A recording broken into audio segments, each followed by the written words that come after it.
मंत्र 51।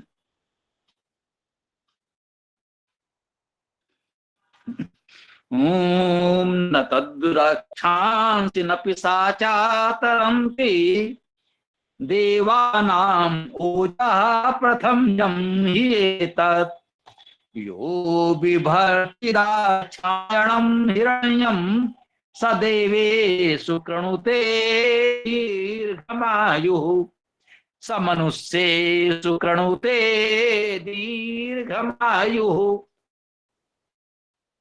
कितना उत्तम मंत्र हमारे समक्ष प्रस्तुत है।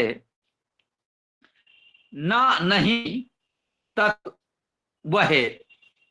देखिए तत् तद ता का दा हो गया, कोई अंतर नहीं। आप इसे तत् भी लिख सकते हैं, तत् भी पढ़ सकते हैं।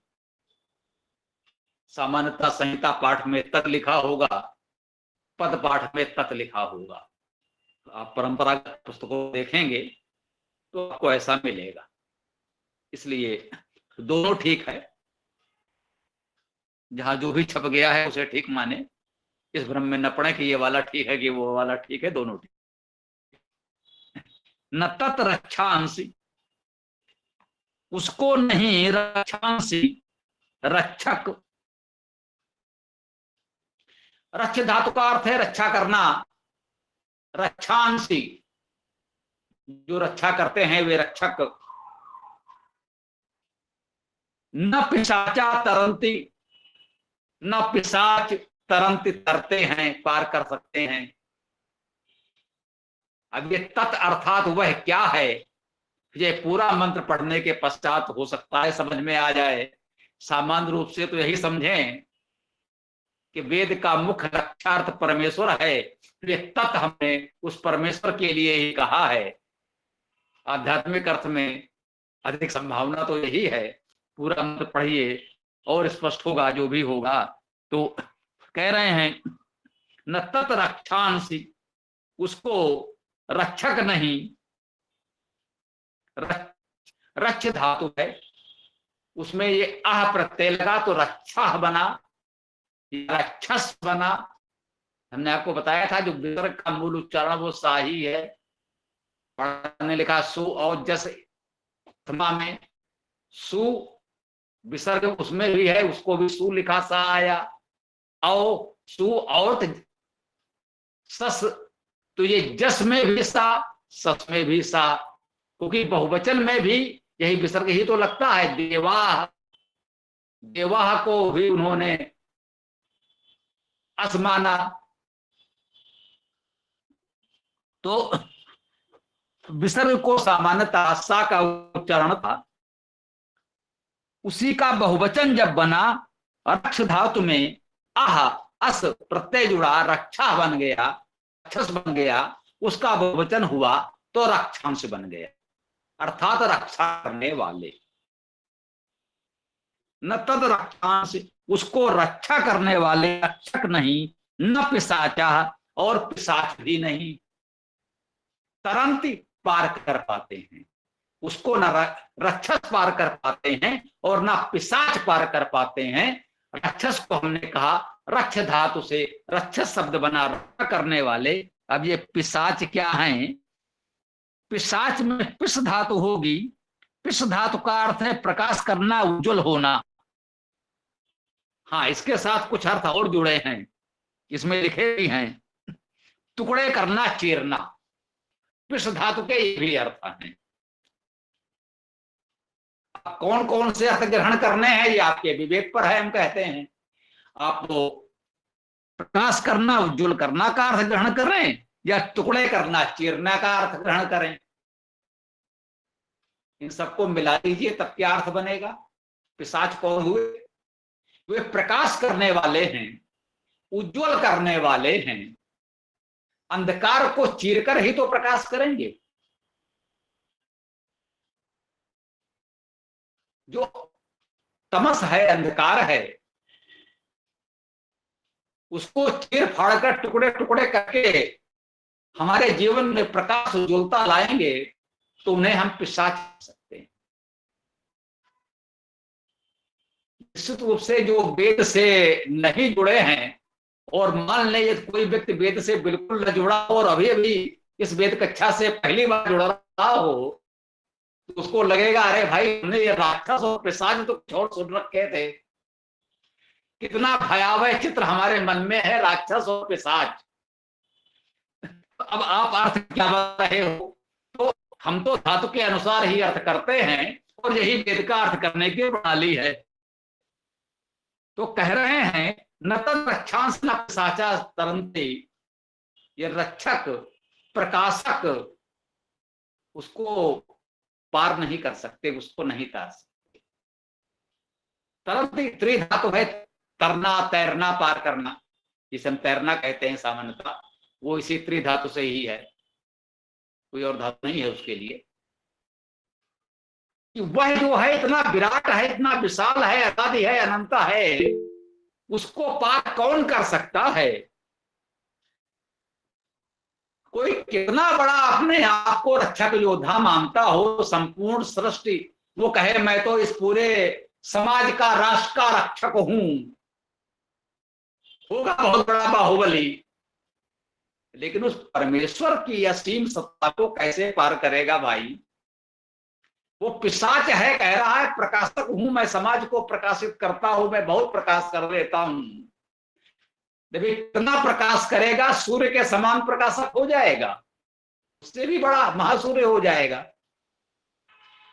तो सूर्य भी कितना भी प्रकाश करे, क्या उस परमेश्वर की असीम सत्ता को प्रकाशित कर लेगा, उसकी सीमा को पार कर जाएगा? सारे सूर्यों महासूर्य सृजन करता तो वही परमेश्वर है। तो कह रहे हैं न तद रक्षांस न पिशाचा तरंते, देवानां मोजः प्रथम जम ही एतत्। तो फिर क्या करें? देवानां मोजः, देवों का ओज, देव का मुख्य अर्थ ही प्रकाशमान है। बहुत से अर्थ हैं जो धातु के, बहुत दिनों से चर्चा हो रही है, सब जानते हैं। ओजः, ओज, ये भी हम लोग जानते हैं, ओज भी धातु है। देवों का ओज, प्रथम जम ही एतत्, प्रथम जम, प्रथम उत्पन्न करने वाला ही। अब देखिए ये ही, इसमें ई है, लघु ई है, ही। वर्तमान में खड़ी बोली में हम लोग ही कहते हैं तो दीर्घ ई हो जाता है। अब वेद से आज तक इतना परिवर्तन तो हो गया है, हो गया तो हो गया, तो वेद में तो ही लघु ई है, अब हम लोग दीर्घ बोलने लगे हैं। एतत्, यह देवानां मोजा प्रथम जम ही एतत्, यह क्या है? इससे तो सबसे पहले जो उत्पन्न है वो देवों का ओज है। ये देवों का ओज भी उस परमेश्वर से ही उत्पन्न हुआ है, पहले उत्पन्न हुआ है। तो अन्य कौन सा रक्षक प्रकाशक है जो उसे पार कर सकता है? यही कहा जा रहा है। यो विभर्ति, यो अर्थात जो या का जा हो गया। कुछ लोग यमुना को जमुना बोलते हैं, योजना को योजना बोलते हैं। बहुत से बड़े बड़े लोग हैं, राजनेता हैं और हैं, बोलते हैं, उनके क्षेत्र की भाषा है, बोलते हैं। तो उसी या का जा हो गया, तो यो का अर्थ जो हो गया, अर्थात यो को हम लोग बोलते हैं। यो अर्थात जो, विभर्ति, विभर्ति भरण करता है, व्री धातु है भरण करना, उस व्री धातु से एक क्रिया बने विभर्ति। जो विभर्ति, जो भरण करता है, दाक्षायणम हिरण्यम, जो दाक्षायण हिरण्य को भी भरण करता है। दाक्षायण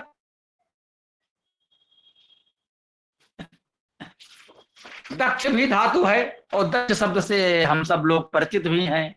दक्ष धातु का अर्थ है सब होना, दक्ष होना, शीघ्र कार्य करना, समर्थ होना। इसके बहुत से अर्थ हैं, कितने लिखे जाए तो इतने लिख दिए हैं, शेष धातु आदि कोश में देखें।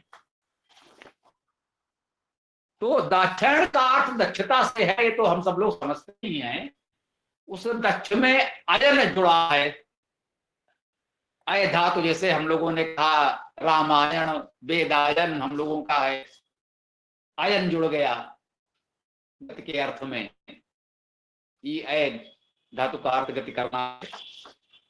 तो दक्षता की ओर ले जाने वाला, जैसे ज्योतिष में चर्चा होती है उत्तरायण दक्षिणायन, अब उत्तरायण आने वाला है, अभी दक्षिणायन चल रहा है और कुछ ही समय में उत्तरायण होने वाला है।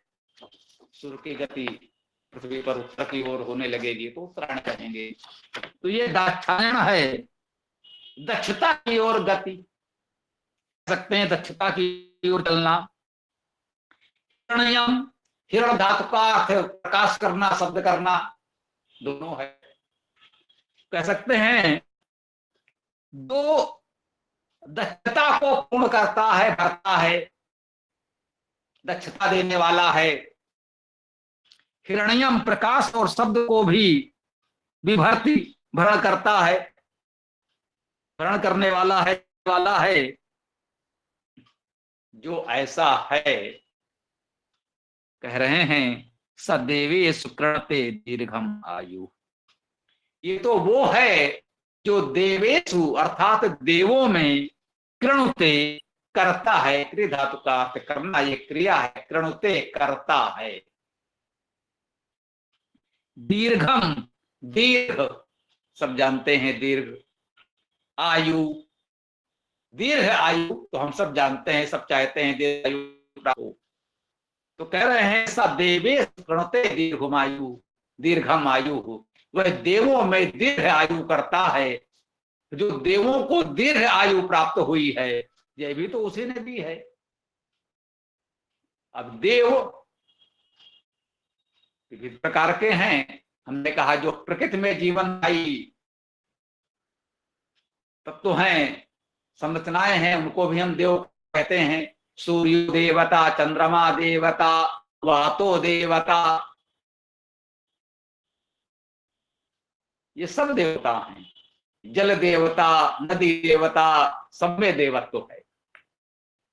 देवत्व अर्थात दिव्यता इन सब में है। जो भी हमारे जीवन के आधार हैं, हमने सब में देवत्व माना है, सबको सम्मान दिया है। तो ये जो सूर्य आदि हैं, इनकी आयु बहुत अधिक है, तो इनको इतनी दीर्घ आयु वही तो प्रदान करता है। उसने ही सूर्य आदि को इतनी दीर्घ आयु प्रदान की है, करोड़ों अरबों वर्षों की आयु प्रदान की है। और अंत में कितनी शालीनता से, विनम्रता से कह दिया गया। अब देखिए उस परमेश्वर के इतने बड़े बड़े गुणों की, उसके विराट स्वरूप की, आदि अनंत दिव्य स्वरूप की चर्चा की गई। किस लिए की गई? इतनी प्रशंसा, इतनी स्तुति उस परमेश्वर की गई, किस लिए? अंतिम चरण में कहते हैं स मनुष्य सुकृणते दीर्घम आयु। जिसने इस प्रकृति के दिव्य तत्वों को इतने विराट आयु दी है, इतनी दीर्घ आयु प्रदान की है, भाई वही हम मनुष्यों में भी तो दीर्घ आयु प्रदान करता है। इस शालीनता से धीरे से कह दिया है परमेश्वर हमें भी थोड़ी दीर्घायु प्रदान कर दो जितनी संभव है। अब सूर्य के जैसी दीर्घायु तो नहीं हो सकती, लेकिन मनुष्य की सीमा में जितना संभव है, अल्पायु न हो, असमय में अनपेक्षित रूप से जीवन न समाप्त हो, एक उच्च दीर्घ आयु हमें भी प्राप्त हो। सब मनुष्य सुकृणते दीर्घ आयु, परमेश्वर हम मनुष्यों को भी दीर्घायु प्रदान करता है। इसीलिए हम उसकी स्तुति करते हैं, वंदना करते हैं, नमन करते हैं। यहाँ पर हम अपनी इस चर्चा को विराम देते हैं। अब आप लोगों का जो भी प्रश्न आदि हो, विचार हो, रख सकते हैं। ओम खम खम।